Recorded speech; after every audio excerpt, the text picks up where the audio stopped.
নমস্কার বন্ধুরা, কেমন আছেন আপনারা সবাই? আশা করি খুব ভালো আছেন। আমার নতুন আরেকটি ভিডিওতে আপনাদের অনেক অনেক স্বাগত এবং সবাইকে জানাই শুভ সন্ধ্যা। তো আজ আমি অনেক দিন পর একটা নতুন ভিডিও শেয়ার করছি এবং একটু স্পেশাল কিছু না দিলে হয় বলুন? তো চলুন একটা সুন্দর রেসিপি শেয়ার করব। তার আগে আমি একটু বেরোচ্ছি, ঘরে এসে আপনাদের সাথে রেসিপিটি শেয়ার করব। আশা করি আপনাদের ভিডিওটা খুব ভালোই লাগবে। তো চলুন দেখতে থাকুন। তো ঘরে থাকা উপকরণ দিয়ে আমি এত সুন্দর একটা ডেজার্ট রেসিপি কী করে বানালাম চলুন আপনাদেরকে দেখিয়ে দিই। তো প্রথমে আমি রুটিগুলো বেলে তার ভেতরে সুজির পুরটা দিয়ে ভরে নিয়েছিলাম। আর এখানে আমি নিয়েছিলাম 1 লিটার দুধ, যেটাকে আমি জ্বালিয়ে হাফ লিটারেরও কম করে নিয়েছি।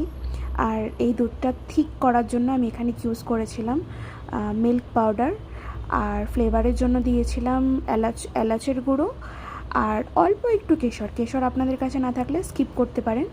আর সুইটের জন্য আমি ইউজ করেছিলাম এখানে কনডেন্স মিল্ক। বাস আমি এইটুকুনি জিনিস দিয়েই বানিয়েছিলাম এই ডেজার্টটা। আপনারা যারা বেশি সুইট খান তারা এখানে সুগার ইউজ করতে পারেন।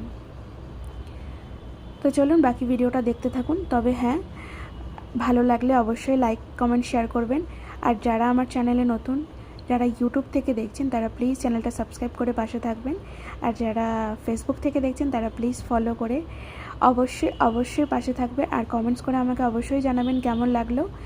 আর যদি ভালো লাগে একবার বানিয়ে অবশ্যই ট্রাই করে দেখতে পারেন, একদম ইজি, কোনো সমস্যা নেই। তো দেখুন বলতে বলতে আমি এটা বানিয়েও ফেলেছি। দেখতে কত লোভনীয় লাগছে না, দারুণ লাগছে না? আমি ওপরে গার্নিশ করেছিলাম এখানে অল্প একটু কেশর, কিশমিশ আর অল্প একটু আমন্ড বাদাম দিয়ে। তো বন্ধুরা, ভিডিওটা কেমন লাগলো? আশা করি খুব ভালো লেগেছে। তো চলুন এখনের মতো বাই বাই, গুড নাইট। আবার দেখা হবে নতুন কোনো ভিডিওতে। ততক্ষণের জন্য সবাই ভালো থাকবেন, সুস্থ থাকবেন।